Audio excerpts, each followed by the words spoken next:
My aunt stole my house money using my signature, but my dead mother left me one final weapon. Ladies, sit down, because what I'm about to tell you will make you question every family gathering you've ever attended. I'm Jake, and in over 20 years of collecting revenge stories, this one proves that sometimes the people who claim to love you most are the ones planning your destruction. Meet Sarah Chen, 29, a cybersecurity analyst living in Portland, Oregon. Sarah had spent 5 years meticulously saving every penny to buy her first home, a charming Victorian cottage with a wraparound porch and original hardwood floors. She earned $95,000 annually, working for a tech company, lived frugally, and had finally saved the $85,000 needed for a down payment. Sarah thought her biggest challenge would be navigating the competitive Portland housing market. She had no idea her real enemy lived much closer to home. The text from her real estate agent arrived at 3:47 p.m. on a Tuesday afternoon, lighting up Sarah's phone screen like a beacon of hope. Everything set for tomorrow's closing. Just need deposit confirmation from your bank. Sarah smiled, tracing her finger across the contract spread on her kitchen table. After years of sacrifice, skipping vacations, driving a 15-year-old Honda, living in a studio apartment with no air conditioning, her dream was finally within reach. The Victorian cottage at 847 Pine Street represented everything Sarah had worked toward. 3 bedrooms, 2 bathrooms, a garden, perfect for the vegetables she'd always wanted to grow, and enough space for the art studio she'd dreamed of since college. More wine, sweetie. Aunt Margaret's voice interrupted Sarah's thoughts. Margaret Chen stood in the doorway of her designer kitchen holding a crystal decanter worth more than Sarah's monthly rent. She was Sarah's mother's older sister, a woman who'd appointed herself family matriarch after Sarah's parents died in a car accident 3 years earlier. Margaret lived in a sprawling Tudor-style mansion in Portland's most exclusive neighborhood, drove a Mercedes-Benz, and wore jewelry that cost more than most people's annual salaries. She'd been the successful one, the one who married well, the one who made smart investments while Sarah's parents struggled as middle-class teachers. "No, thank you, Aunt Margaret. I need to keep a clear head for tomorrow's closing." Margaret's perfectly sculpted eyebrows arched with practiced concern. "Closing for what, dear?" "I'm buying the Victorian cottage I showed you last month. Remember, the one with the wrap-around porch on Pine Street?" Margaret set the decanter down with a sharp, crystalline clink that seemed to echo through the cavernous kitchen. "Oh, sweetheart, we need to discuss something very important." The sudden shift in Margaret's tone made Sarah's stomach clench with familiar dread.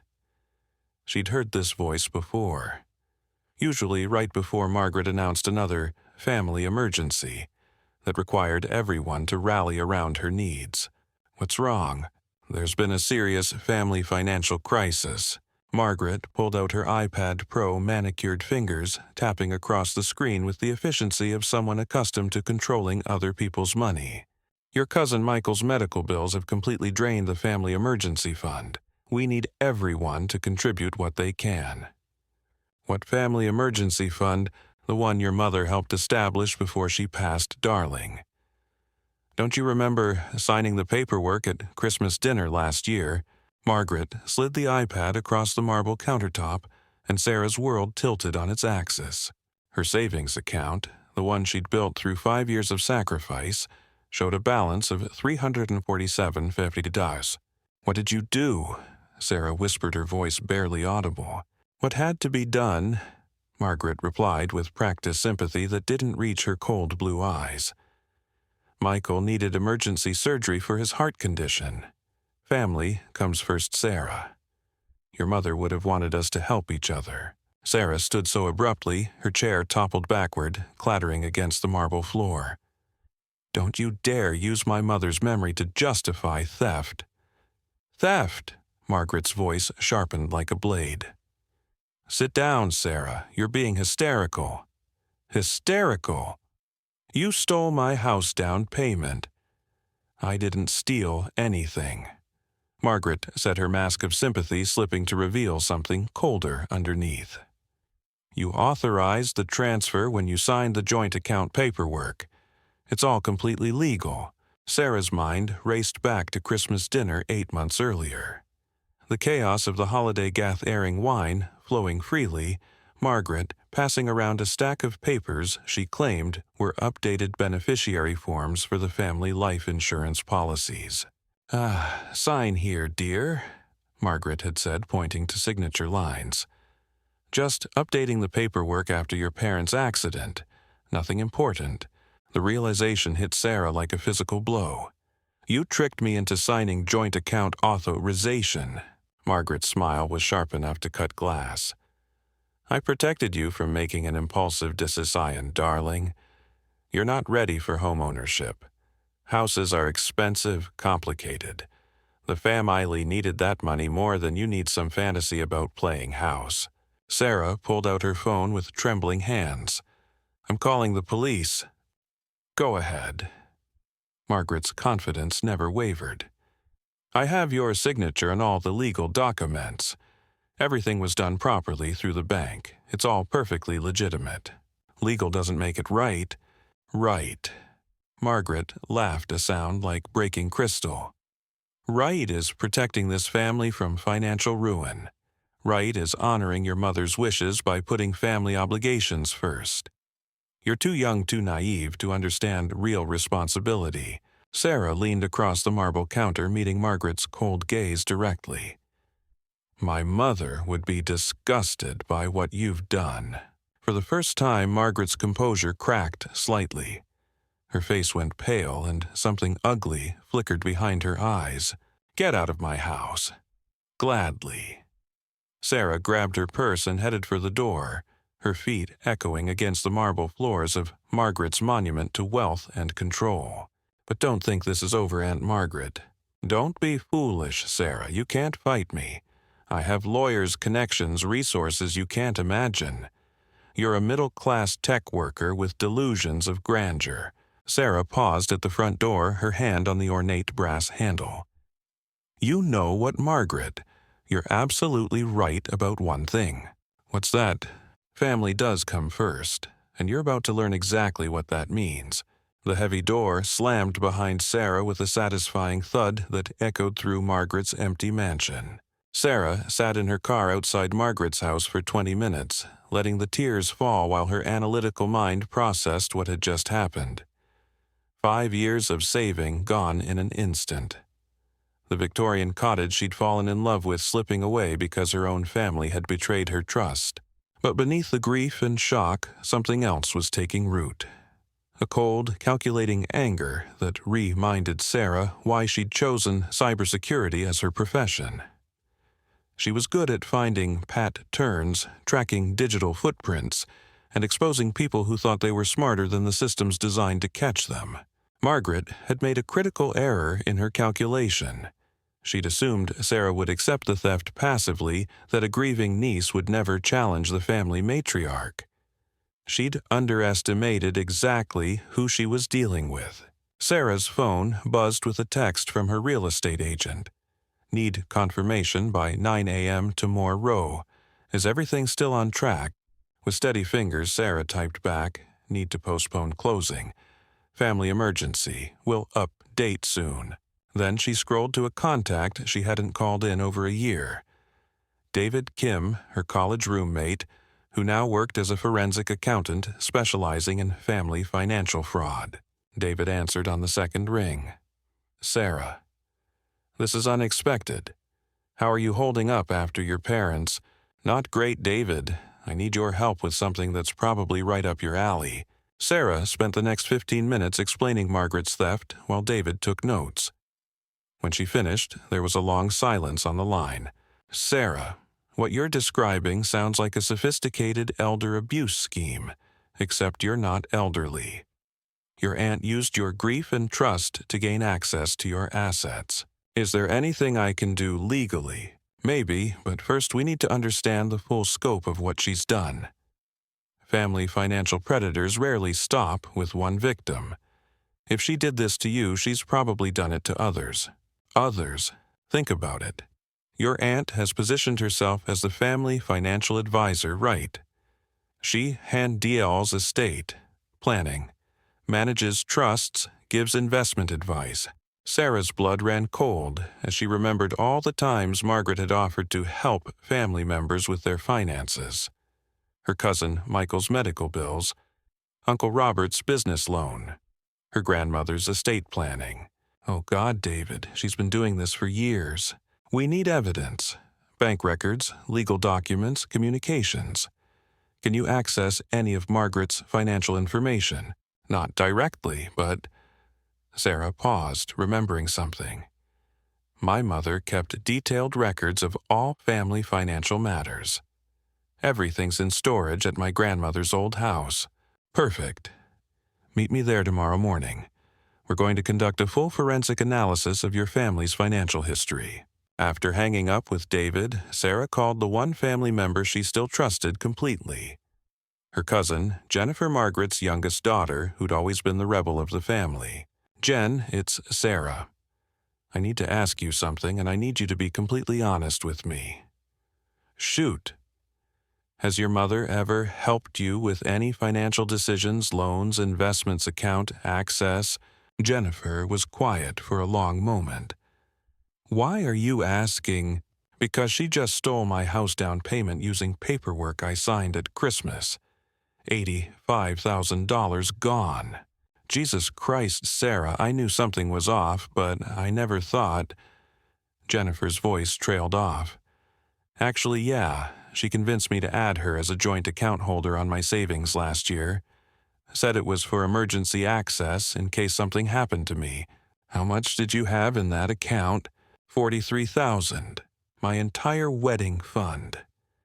Jennifer's voice cracked. Sarah, I think she's been stealing from the whole family. Can you meet me tomorrow? I'm going through Mom's old records with a forensic accountant. We need to figure out how deep this goes. I'll be there, and Sarah. My mom keeps detailed financial records in her home office. If you need access, are you offering to help me break into your mother's house? I'm offering to use my key to retrieve stolen property. There's a difference. The next morning, Sarah, David, and Jennifer met at the old Victorian house where Sarah's grandmother had lived before moving to assisted living. The house had been empty for 2 years, serving as storage for family belongings, while Margaret handled the estate planning. This place gives me the creeps, Jennifer said as they unlocked the front door. Mom's been managing Grandma's affairs, but she never lets anyone else see the paperwork. The house smelled like dust and secrets. They made their way to the basement where Sarah's mother had kept meticulous financial records in dozens of labeled file boxes. Your mother was incredibly organized, David observed, scanning the neat rows of documentation.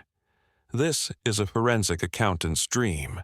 For the next 4 hours, they systematically reviewed 15 years of family financial history.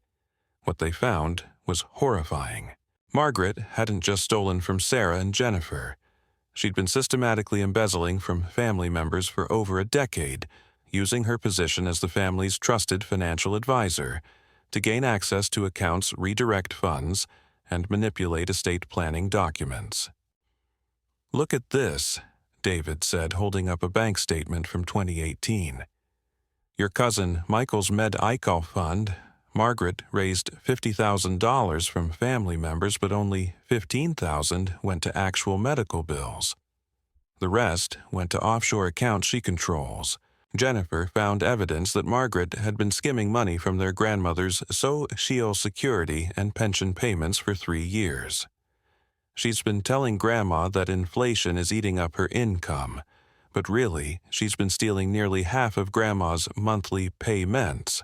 Sarah discovered the most damning evidence in a folder labeled Estate Planning Updates. Margaret had been systematically altering family wills and trust documents, positioning herself as the primary beneficiary of multiple family estates while making it appear that grieving families had requested the changes. This is a RICO-level criminal enterprise, David said, photographing documents with his phone. Your aunt has been running a family-based financial fraud operation for years. The total amount stolen appears to be over $400,000. What do we do now? Sarah asked. Now we go to the FBI, David replied. This crosses state lines and involves wire fraud, which makes it a federal crime. But first, we need to secure more evidence. Jennifer pulled out her mother's house key. I know where she keeps the really sensitive stuff. Her home office has a safe behind a painting. Very original, I know. I've seen her access it when she thought no one was looking. Can you get us inside? Mom's at her bridge club until 6. We have 4 hours. As they prepared to leave, Sarah's phone buzzed with a text from Margaret. I hope you've had time to think about your tantrum yesterday. Family dinner is Sunday. We need to discuss your future financial planning. Sarah showed the message to David and Jennifer. She's not done with you, David observed. Financial predators escalate when their victims start asking questions. You need to be very careful.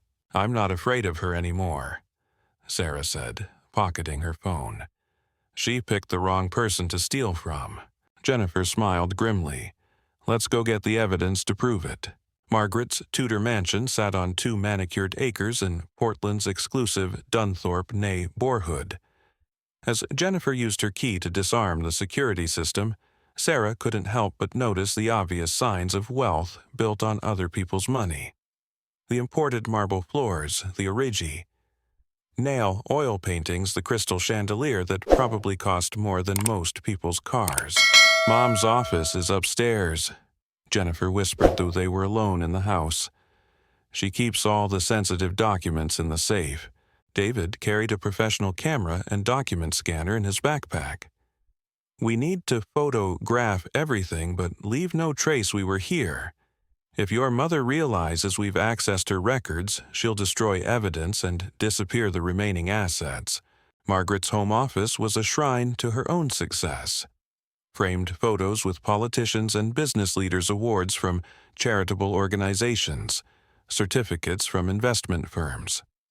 The walls were lined with law books and financial publications, creating the image of a sophisticated advisor worthy of trust. The safe is behind that Monet reproduction, Jennifer said, pointing to a large framed painting behind Margaret's mahogany desk. Sarah lifted the painting carefully, revealing a digital safe built into the wall. Do you know the combination? She thinks she's so clever. It's Mom and Dad's wedding anniversary, 5182. The safe opened with a quiet beep, revealing stacks of documents, several external hard drives, and multiple passports with different names. Multiple passports. David's eyebrows shot up. That's not normal estate planning equipment. Sarah pulled out a thick folder labeled Family Accounts, Confidential.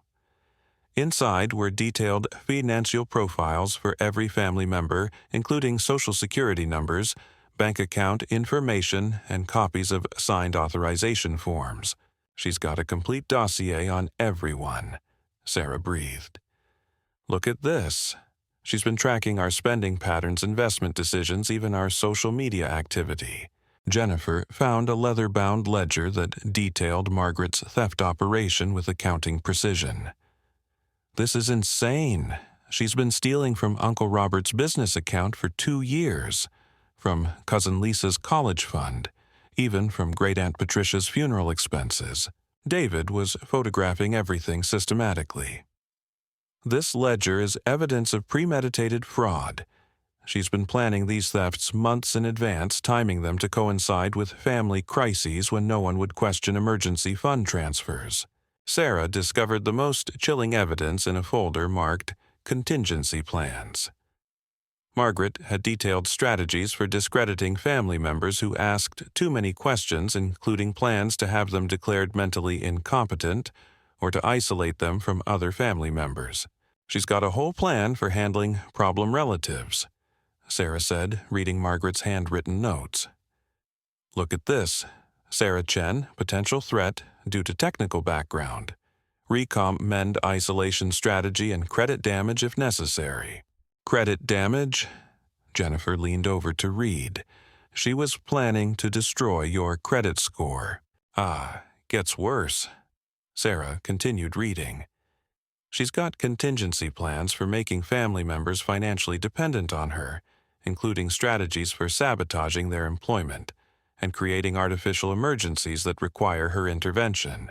David photographed a series of emails between Margaret and someone named R. Sterling that detailed money laundering operations and offshore account management. Your aunt isn't working alone. This is part of a larger network that specializes in family financial fraud.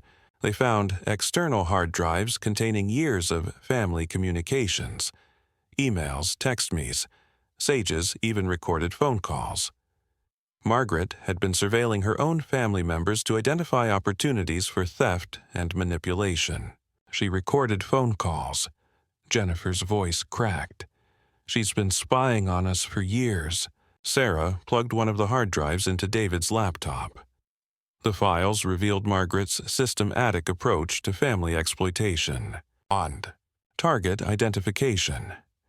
Margaret maintained detailed profiles of family members' financial situations, looking for those with significant assets and emotional vulnerabilities. 3. Trust building. She positioned herself as the family financial expert, offering advice and assistance to build confidence and access. 5. Document manipulation. Margaret used legitimate family gatherings to obtain signatures on fraudulent documents disguising theft authorization as routine paperwork. 6. Asset extraction. Once she had access, Margaret would transfer funds during family crises when emotions were high and scrutiny was low. 9. Cover-up operations. She maintained elaborate stories about market losses, medical emergencies, and investment failures to explain missing money. 11. Victim isolation. Family members who asked questions were systematically isolated from other relatives and discredited as financially irresponsible or mentally unstable. 12. This is a textbook example of organized family fraud, David said, reviewing the files. Your aunt has been running a criminal enterprise that specifically targets people who trust her because of family relationships. Sarah found Margaret's crown jewel, a detailed plan for inheriting the family's remaining assets by systematically eliminating other beneficiaries through legal manipulation and financial dependency. She's been planning to steal everyone's inheritance, Sarah said, reading the document. Look at this timeline. She projected that within 5 years she'd control 90% of the family's total assets through theft manipulation and strategic inheritance planning. Jennifer discovered the most personal betrayal in Margaret's files. Detailed psychological profiles of family members, including strategies for exploiting their emotional vulnerabilities. She wrote that I'm easily manipulated through guilt and that you're vulnerable to authority figures due to parental loss, Jennifer said, tears streaming down her face. She's been treating us like marks in a con game. David checked his watch. We've been here for 3 hours. We need to finish up and get out before your mother returns. As they prepared to leave, Sarah noticed one more folder tucked behind the others, labeled Insurance Policies. Inside were life insurance documents for multiple family members with Margaret listed as the beneficiary. She's been taking out life insurance policies on family members without their knowledge, Sarah said, her voice barely a whisper. Including me. David's face went pale. Sarah, that's a major escalation. When financial fraud expands to insurance fraud involving life policies, the stakes become much more dangerous. Are you saying she might try to hurt me? I'm saying we need to involve law enforcement immediately, and you need to be very careful until she's arrested. As they left Margaret's house, Sarah felt a mixture of triumph and terror. They had enough evidence to destroy Margaret's criminal operation and recover the stolen money. But they'd also discovered that her aunt was far more dangerous than she'd ever imagined. Margaret wasn't just a thief. She was a predator who had been systematically destroying her own family for financial gain. And now that Sarah had uncovered the truth, she'd become the biggest threat to Margaret's entire operation. The real battle was just beginning. FBI Special Agent Maria Santos had seen every type of financial fraud in her 15-year career, but the evidence Sarah David and Jennifer presented made her lean back in her chair with genuine surprise.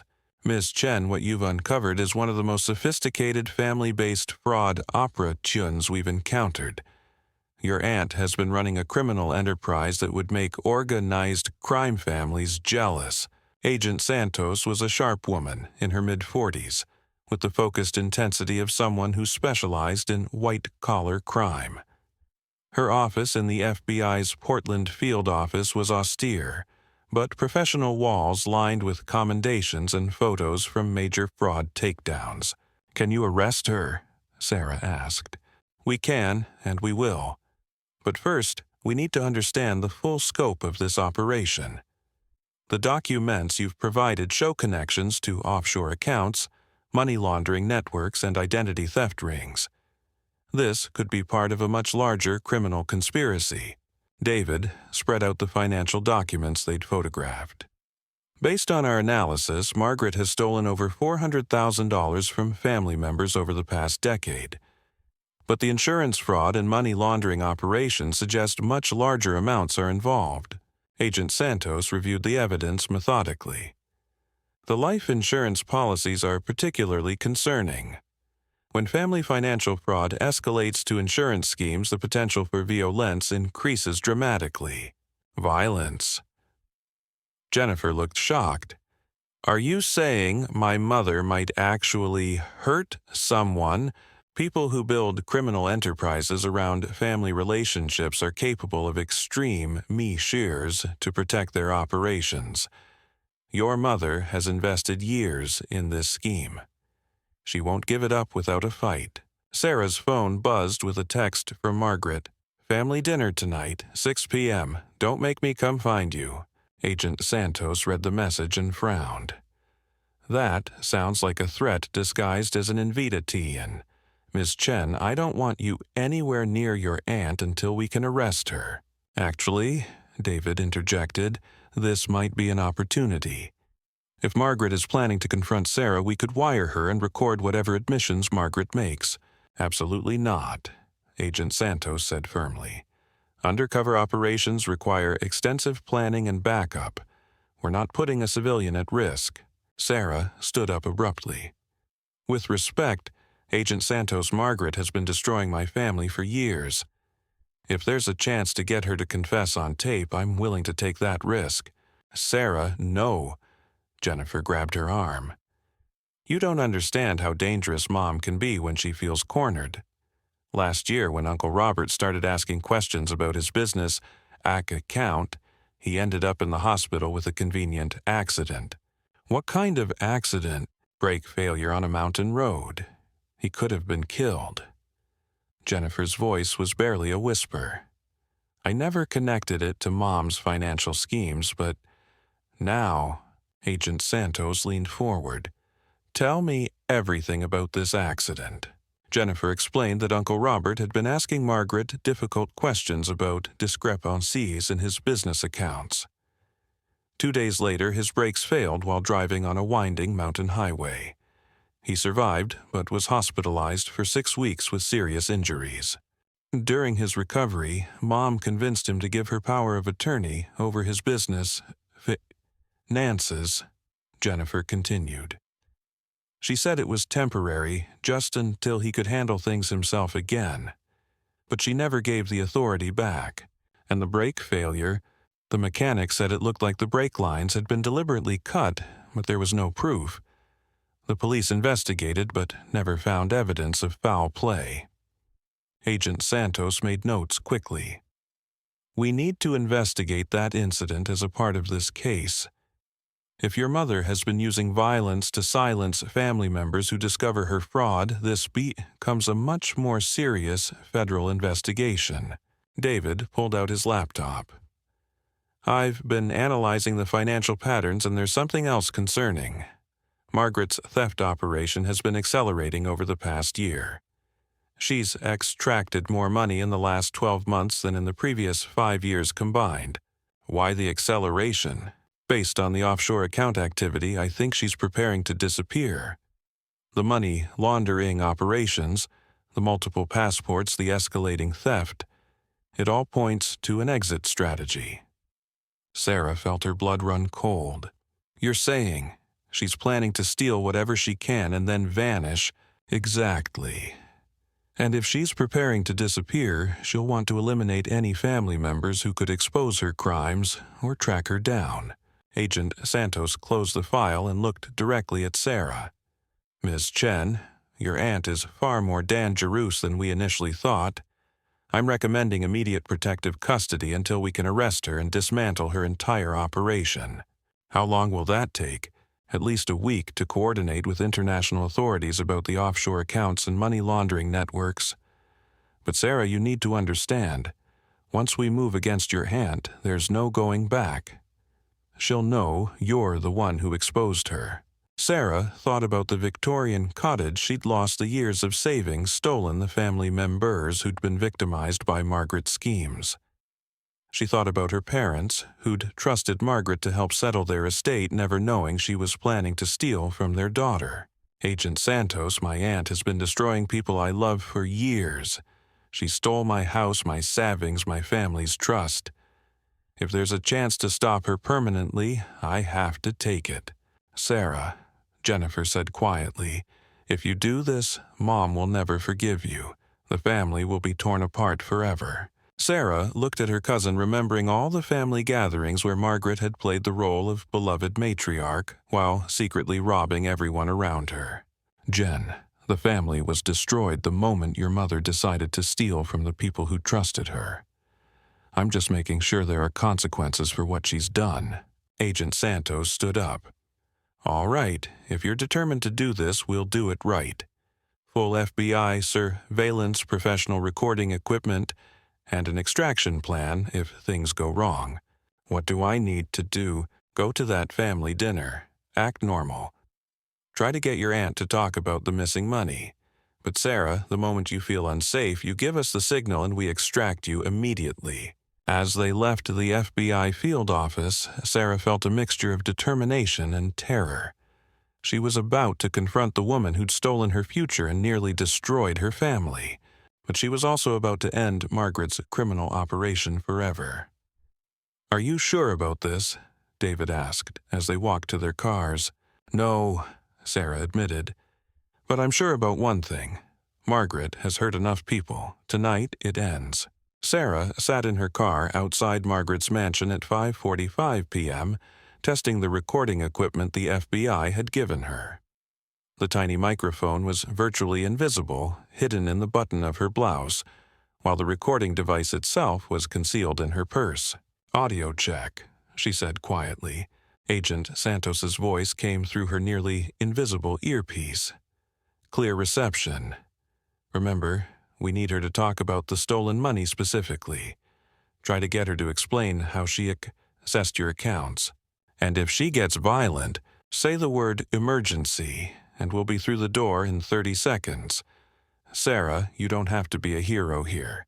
Get what information you can, but your safety is the priority. Sarah took a deep breath and walked up to Margaret's front door. The ornate brass knocker felt cold under her fingers as she announced her arrival. Margaret opened the door with a smile that didn't reach her eyes. She was dressed in an expensive silk blouse and designer slacks, every inch the successful family matriarch. Sarah, darling, I'm so glad you came. I was worried about you after yesterday's emotional outburst. Hi, Aunt Margaret. Thank you for inviting me. Margaret led Sarah through the marble-floored foyer into the dining room, where an elaborate dinner had been set for two. Crystal wine glasses, fine china silver candlesticks, the full theatrical production of family wealth. I thought we should have a private conversation about your future, Margaret said, pouring wine from an expensive bottle. Yesterday's behavior was concerning. I'm wondering if you might be having some emotional difficulties processing your parents' death. Sarah recognized the manipulation immediately. Margaret was trying to gaslight her into believing the theft was a delusion caused by grief. I'm processing it just fine, thank you. What I'm having trouble processing is how $85,000 disappeared from my account. Margaret's smile tightened slightly. Sarah, we discussed this yesterday. You authorized the transfer to help with Michael's medical emergency. The family fund needed immediate access to resources. What family fund and what medical emergency? I called Michael yesterday. He never had surgery. For just a moment, Margaret's mask slipped, revealing something cold and calculating underneath. You called Michael. That was inappropriate. His medical situation is private family business. So private that it doesn't exist. Margaret set down her wine glass with deliberate precision.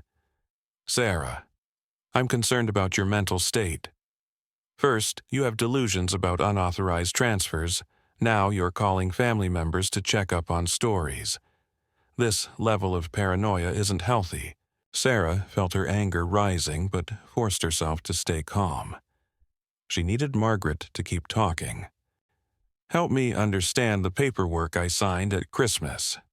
You said it was for insurance beneficiaries, but apparently it authorized you to access my savings account. The documents were comprehensive estate planning forms. Your mother asked me to help organize family financial security after the accident. You were grieving, distracted. I handled the details to spare you additional stress. By stealing my house down payment, Margaret's facade cracked further. I didn't steal anything. I made a responsible decision about family resources during a crisis. You're 29 years old, Sarah. You have no business buying a house when family members need medical care. Michael doesn't need medical care. Michael is just one example. Margaret snapped, her careful composure finally breaking. Do you have any idea how much it costs to maintain this family, your grandmother's assisted living facility, your cousin Jennifer's wedding expenses, Uncle Robert's business loans? Someone has to make the hard decisions about resource allocation. Sarah felt a thrill of excitement. Margaret was finally talking about controlling family finances. Resource allocation. Is that what you call it when you take money from my account without permission? I call it family leadership, Margaret said, standing and beginning to pace around the dining room. Your parents were wonderful people, but they were terrible with money. Teachers, Sarah. They lived paycheck to paycheck their entire lives. If they'd had proper financial guidance, they could have left you a real inheritance instead of leaving you to struggle. So you decided to steal what little they did leave me. I decided to prevent you from making the same mistakes they did. Margaret's voice was rising, now her careful control completely abandoned. Buying a house. At 29, with your income, it's financial suicide. I saved you from yourself. Sarah leaned forward, knowing the FBI was recording every word. By forging my signature on joint account documents, I didn't forge anything. You signed those papers willingly. Because you lied about what they were. Margaret laughed, a harsh sound that echoed off the marble walls. I simplified the explanation because you were too emotional to understand complex financial planning. Your mother asked me to take care of you, and that's exactly what I'm doing. My mother asked you to steal from me. Your mother asked me to make sure you didn't end up like them. Struggling, stressed, never building real wealth. Margaret's eyes were wild now, all pretense of familial concern gone. Do you think this house pays for itself? Do you think maintaining family financial stability is free? Someone has to have vision, Sarah. Someone has to make sacrifices. Sacrifices you've been stealing from your own family for years. Margaret stopped pacing and turned to face Sarah directly. I've been building something larger than any individual family member. A financial foundation that can support everyone. But that requires intelligent resource management, not emotional decision-making. Resource management, Sarah repeated. Is that what you call the money you stole from Jen Knifer's wedding fund? From Uncle Robert's business, from Grandma's Social Security. Margaret's face went completely white. How do you know about those transfers? Sarah felt her heart racing but forced herself to maintain eye contact. Because I'm not as stupid as you think I am. I've been investigating your little empire, Margaret. All of it. You've been snooping around in private family business. I've been uncovering criminal activity. There's a difference. Margaret moved closer to Sarah, her voice dropping to a dangerous whisper. You have no idea what you're dealing with, little girl. This family's financial security depends on careful management and discretion. People who threaten that security face consequences. What kind of consequences? Ask Uncle Robert about his brake lines. Sarah's blood ran cold. Margaret had just admitted to attempted murder on a federal recording. You tried to kill Uncle Robert. I sent Uncle Robert a message about the importance of family loyalty. Sometimes people need dramatic reminders about what happens when they ask too many questions. Sarah stood up slowly, knowing she had everything the FBI needed. I think I should go. Margaret grabbed Sarah's arm with surprising strength. You're not going anywhere until we reach an understanding about your future behavior. Let go of me. Sit down, Sarah. We're going to discuss how this conversation never happened, how you're going to stop making wild accusations about family financial matters, how you're going to accept that some people in this family make decisions for everyone's benefit. Sarah felt Margaret's grip tighten and realized how isolated she was in this huge house with a woman who'd just confessed to attempted murder. Margaret, you're hurting me. I'm trying to save you from making a terrible mistake. The kind of mistake that could be very dangerous for your health. That was enough. Sarah looked directly at Margaret and said clearly, "This is an emergency." Margaret's face twisted with confusion. What are you talking about? The sound of splintering wood echoed through the house as FBI agents burst through the front door. FBI, nobody move. Margaret released Sarah's arm and stumbled backward. What is this? How did they... Agent Santos entered the dining room with 3 other agents' weapons drawn, but pointed downward. Margaret Chen, you're under arrest for wire fraud, money laundering conspiracy, and attempted murder. Margaret looked from the agents to Sarah, realization dawning on her face. You wore a wire. You betrayed your own family. You betrayed this family years ago, Sarah replied steadily. I just made sure there were consequences. As Agent Santos read Margaret her rights, Margaret's composure finally shattered completely. You have no idea what you've done, Sarah. This family depended on my guidance. Without proper financial management, everyone will suffer. The only one suffering will be you, Sarah said. In federal prison. Margaret was led away in handcuffs, still protesting her innocence and claiming she'd only been trying to help the family. Sarah watched through the mansion's front window as her aunt was placed in the back of an FBI vehicle. You did excellent work in there, Agent Santos said, removing Sarah's recording equipment. Her confession to the brake line incident gives us everything we need for attempted murder charges. What happens now? Now, we execute search warrants on all her properties and financial accounts. Based on tonight's recording and the evidence you gathered, we're looking at federal charges that could put her away for life. Sarah felt a mixture of relief and sadness. Justice was coming, but her family would never be the same. Agent Santos, what about the other family members, the ones she stole from?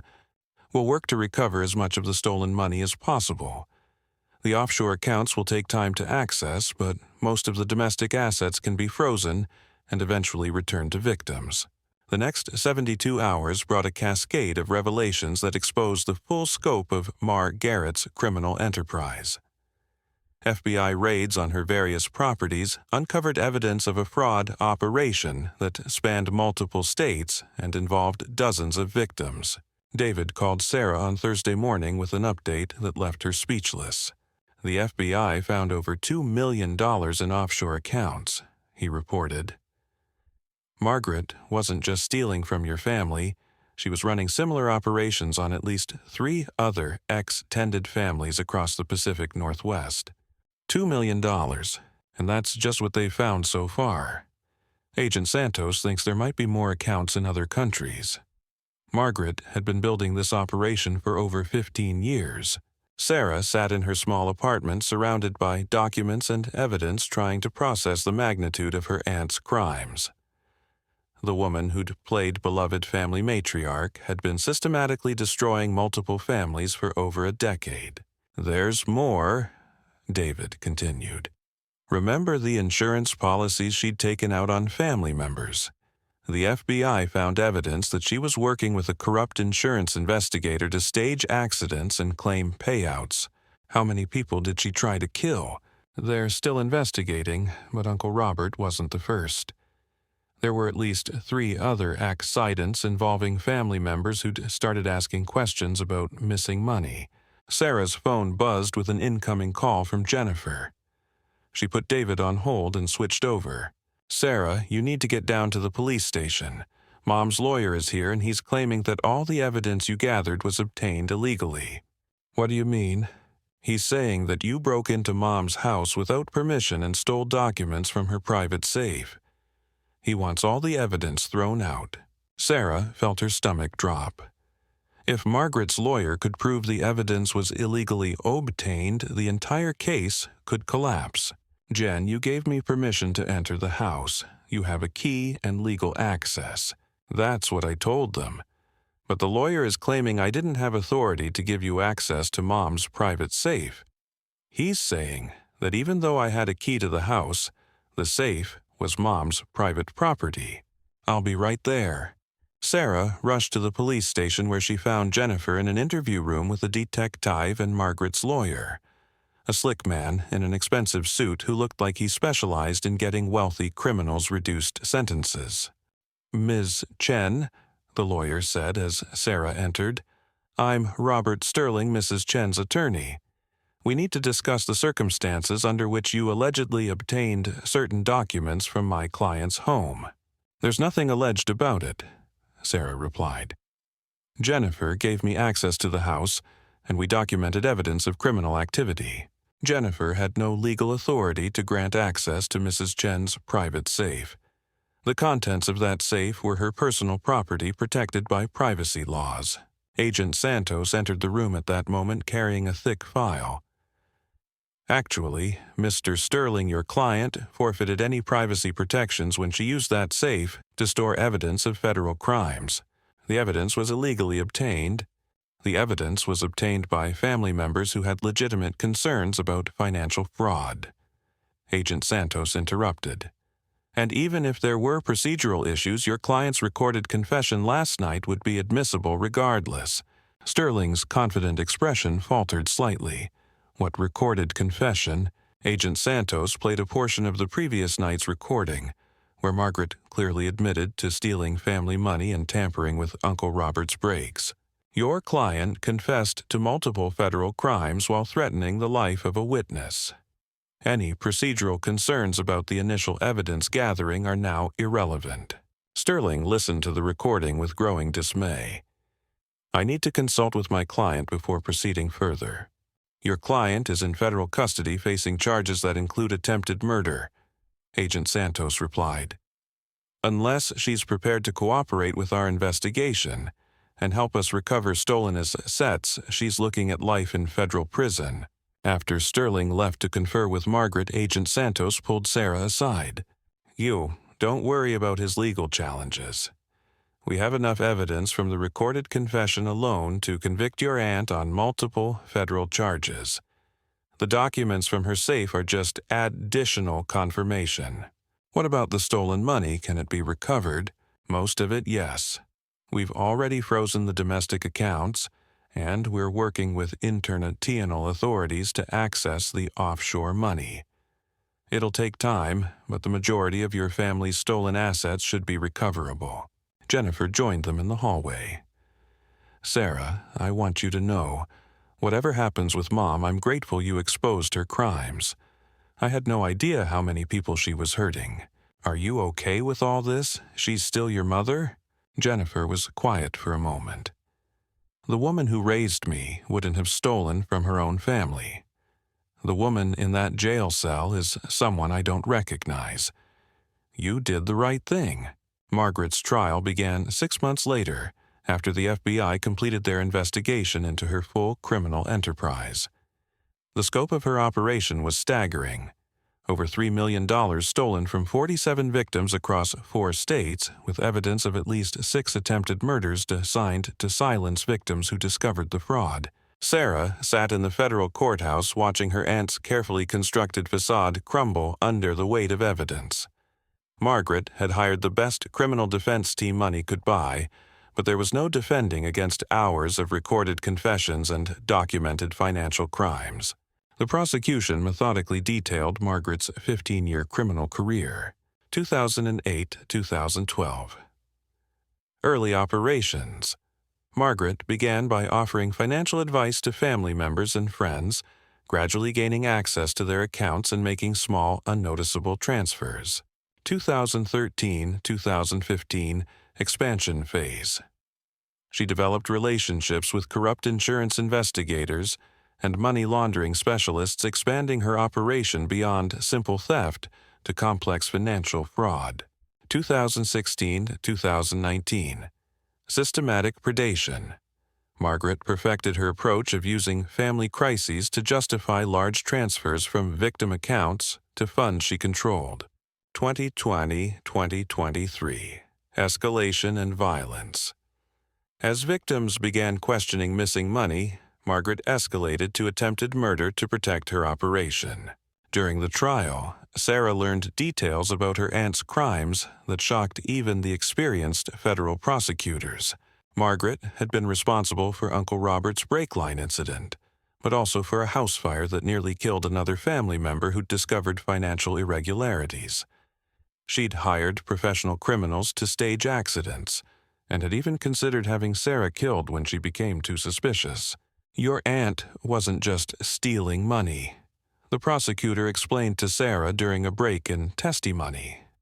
"She was running a sophisticated criminal enterprise that included murder for hire. If you hadn't exposed her when you did, you might not have survived the month." The most devastating testimony came from Margaret's co-conspirators, the corrupt insurance investigator and money laundering specialist who'd helped her hide stolen assets. In exchange for reduced sentences, they provided detailed accounts of Margaret's criminal planning and her key, Sewell discussions about eliminating family members who threatened her operation. She talked about family members like they were business problems to be solved, testified the insurance investigator. She'd say things like, "Robert is becoming an issue," or "Sarah needs to be handled," like she was discussing quarterly reports. Margaret's defense team tried to portray her as a misguided family member who'd made poor financial decisions while trying to help relatives. But the recorded evidence of her threatening Sarah and confessing to attempted murder made that narrative impossible to maintain. On the witness stand, Margaret finally dropped all pretense of familial concern. "I built something significant," she testified defiantly. "I created financial stability for dozens of families. The fact that some people were too short-sighted to understand the larger vision doesn't make me a criminal." Mrs. Chen, the prosecutor asked, "Do you consider stealing $85,000 from your niece's house fund to be part of this larger vision?" "I consider it resource reallocation for the greater good of the family unit. And attempting to murder family members who questioned your resource reallocation," Margaret's lawyer objected, but the damage was done. Even in her own defense, Margaret couldn't stop revealing her complete lack of remorse or empathy for her victims. The jury deliberated for less than 4 hours.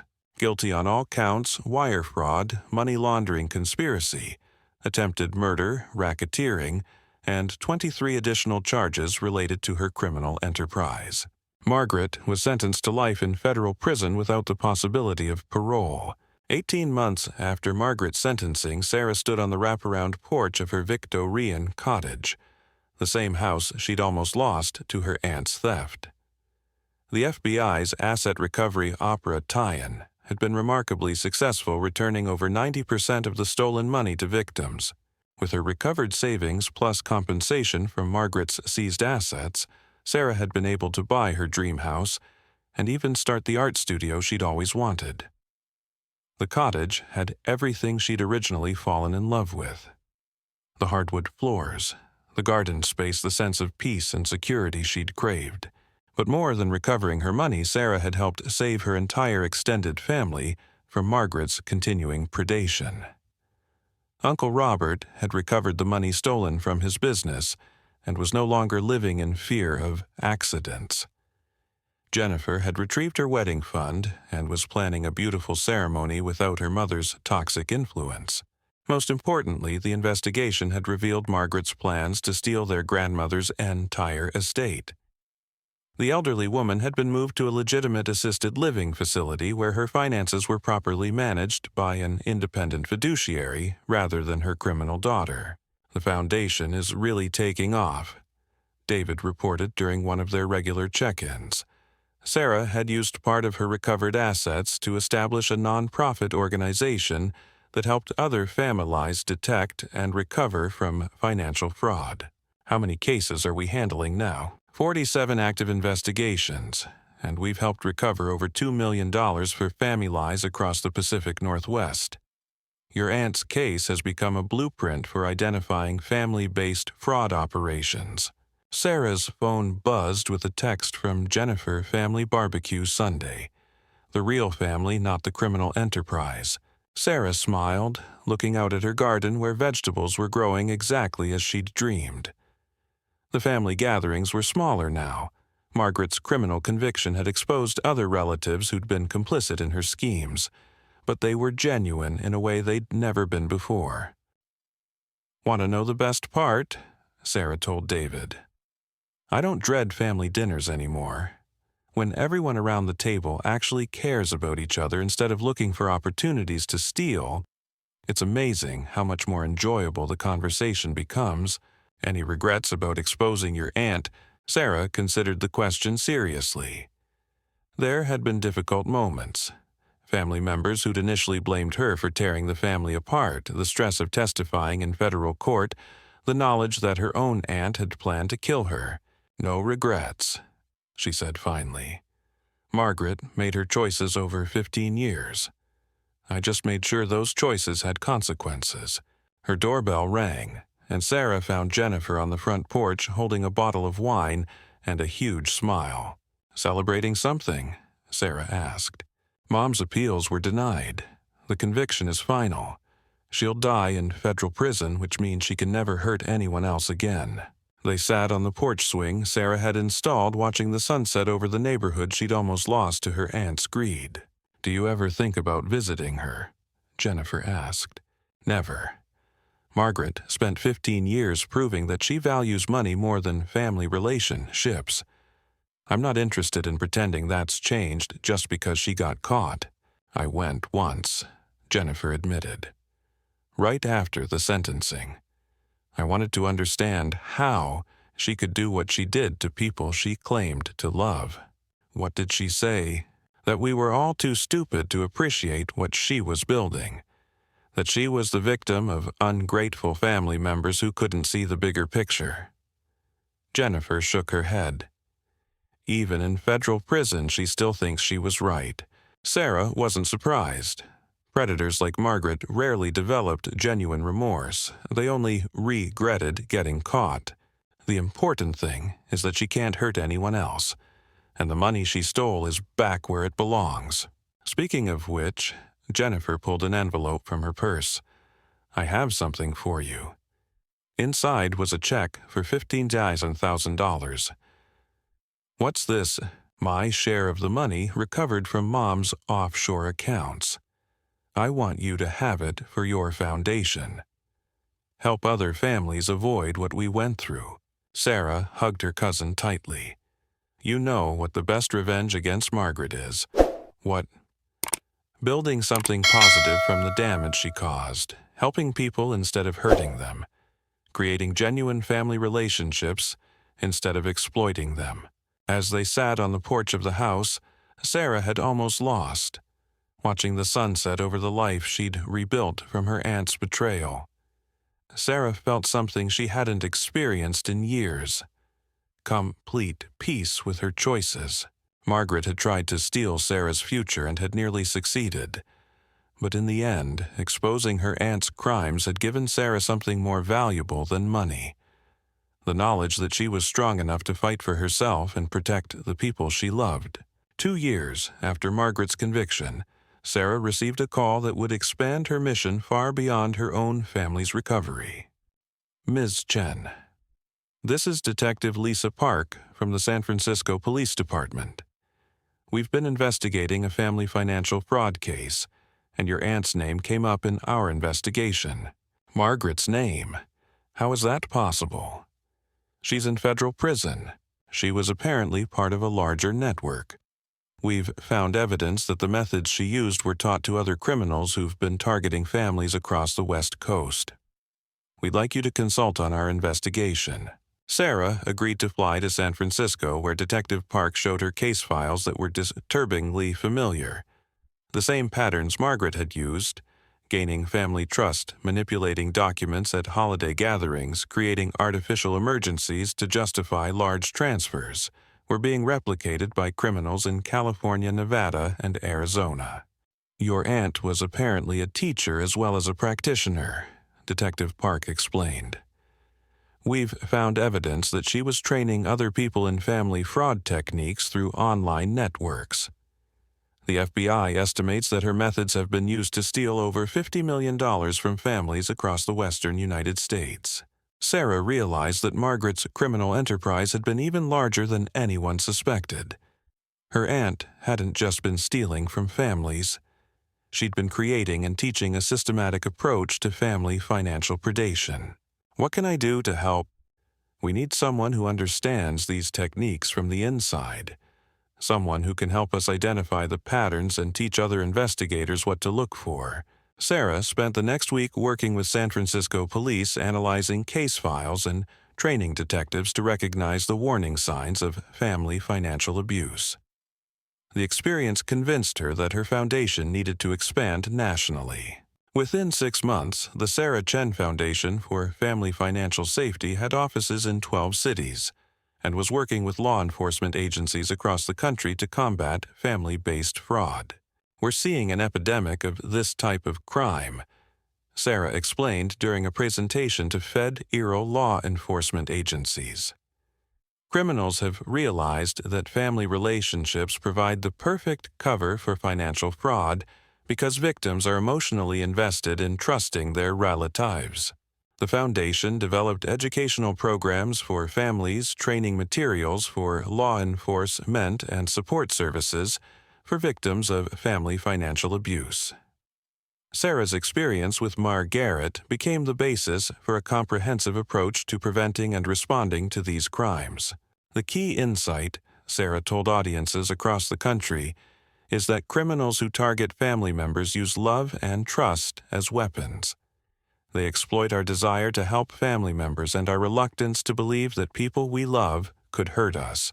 5 years after discovering Margaret's theft, Sarah stood before an audience of 500 law enforcement professionals at the National Conference on Financial Crimes, delivering the keynote address about family financial abuse.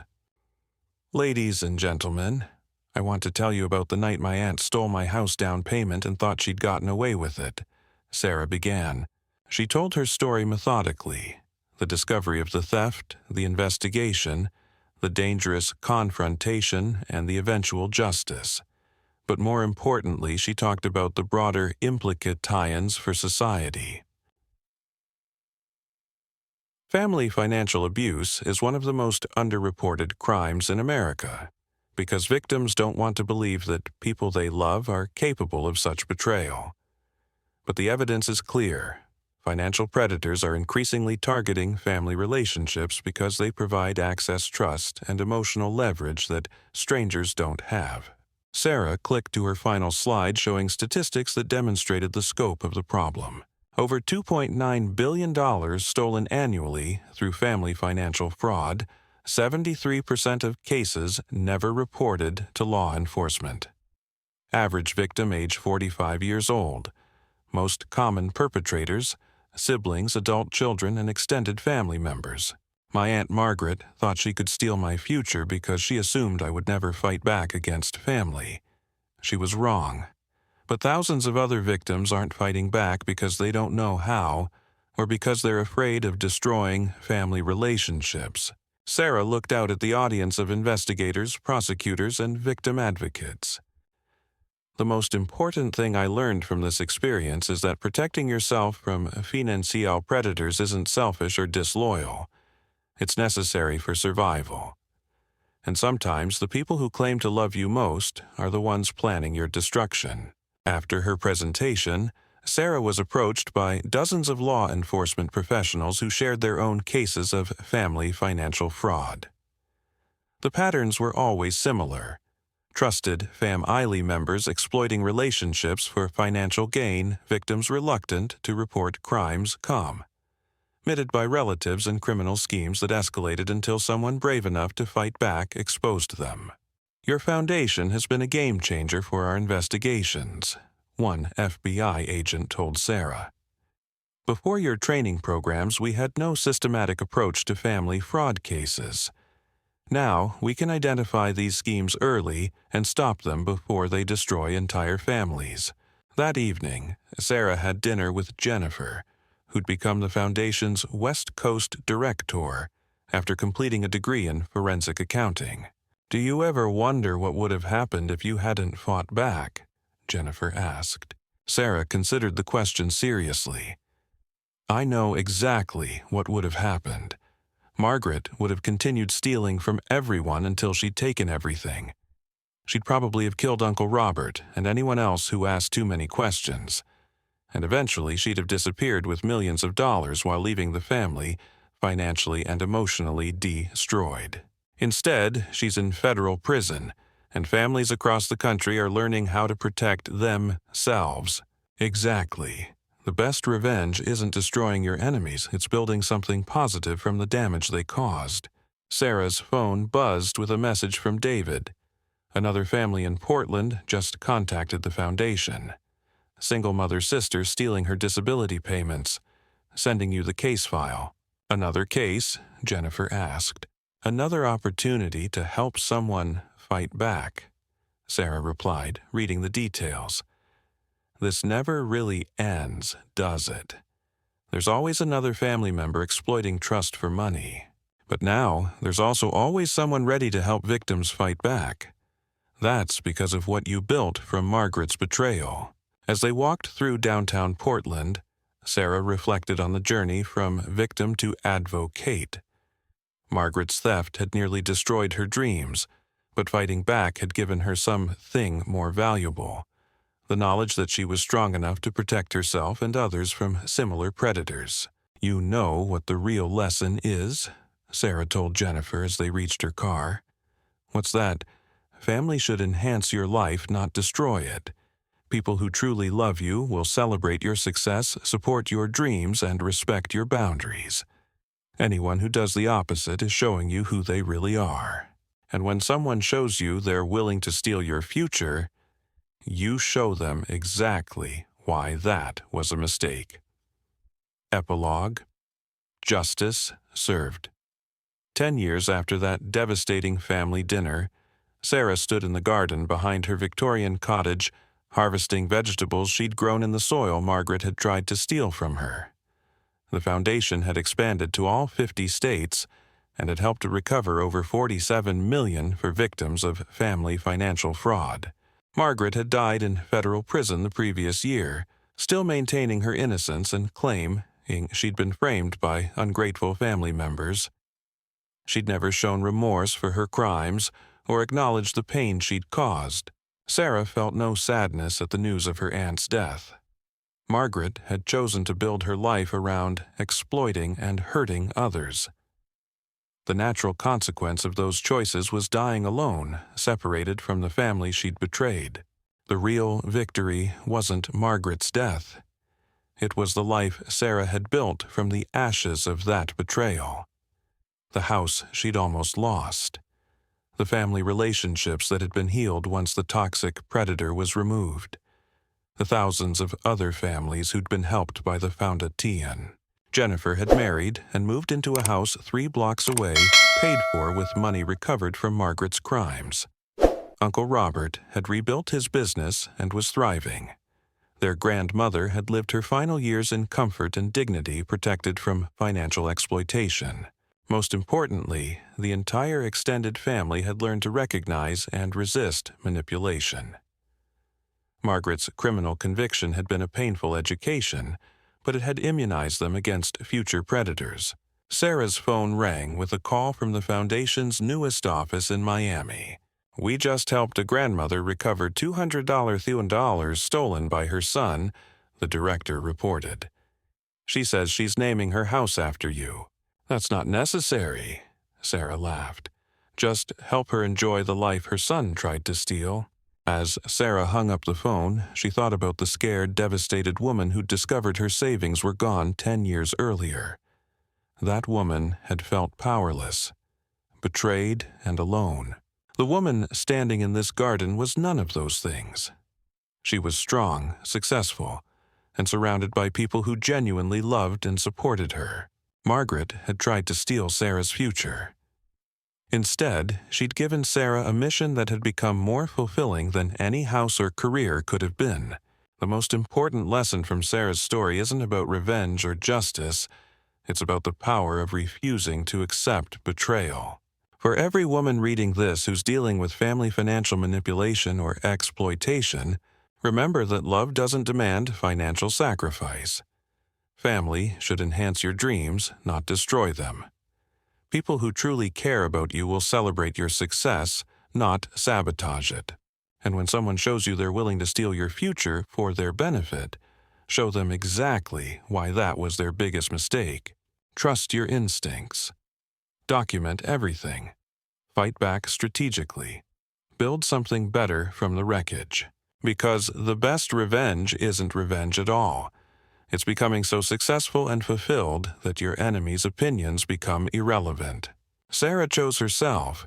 She chose justice. She chose to build rather than destroy. And in the end, she didn't just recover her stolen money. She recovered her power, her dreams, and her future. That's the real victory. That's the real revenge. That's the real happy ending.